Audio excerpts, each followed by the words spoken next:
looks like it's gonna help. Ted, thank you for agreeing to be interviewed by Frog Loop. We're really excited that you're here.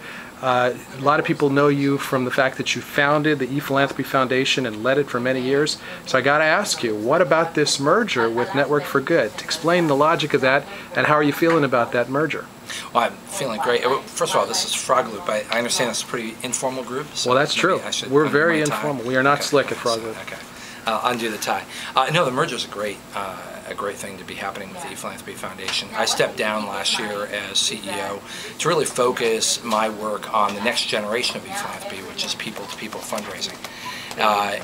But we need to find a good home for the ePhilanthropy Foundation. We have a long history with Network for Good.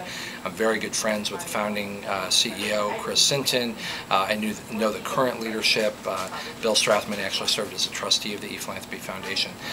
So they'll be good stewards of the work that we started, and which is really focused on the basics of use of the web by nonprofits. So it's a good thing. It is a good thing. We're big fans of Bill Strathman and Katya Andreessen, those good folks at Network for Good as well. So tell me about the book. You've been promoting P2P fundraising. You've been traveling the globe, meeting with nonprofit folks all over the place. Tell me, how are things going? What are the reactions you're getting from people? Any sort of war stories from the trail? Well, of course, I see you in the finest cities. We were together in London on the same stage, and I think people-to-people fundraising is certainly being well received around the world, from London to Amsterdam to Los Angeles and everywhere in between. I'm very excited about people-to-people fundraising. The book is doing very well. It's already in its second printing. It's published by John Wiley & Sons. And the whole focus of people-to-people fundraising is to help nonprofits understand where fundraising and social networking meet. Right. Now, you boldly predicted that social networking is going to be the core of fundraising in the future.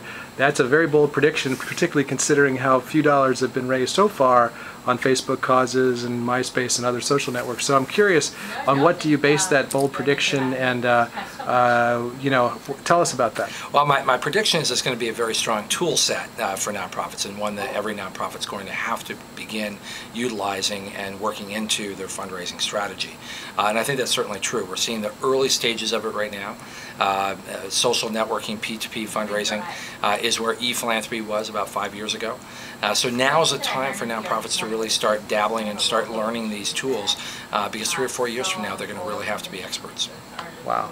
So you've branched out in a totally new direction recently. You launched greennonprofits.org, and I'd like to hear the plan and the mission behind that, but I'd also be curious, just on a human level, what was the spark of the idea? What was the genesis of that idea? Well, you don't miss anything either, do you? Yeah, greennonprofits.org is a very exciting new initiative, and it really, for me, it goes back to sort of my core values. My career started very early on with an environmental organization in Rochester, New York. It's always been a part of what I believe in is our need and to really support the environment.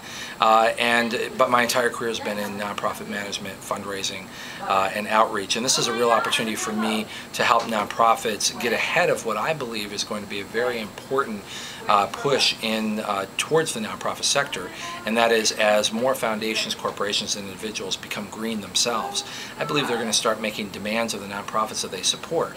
And for the average nonprofit, they don't have the skill set, they don't know how to really become more green, and they fear that they don't have the budget.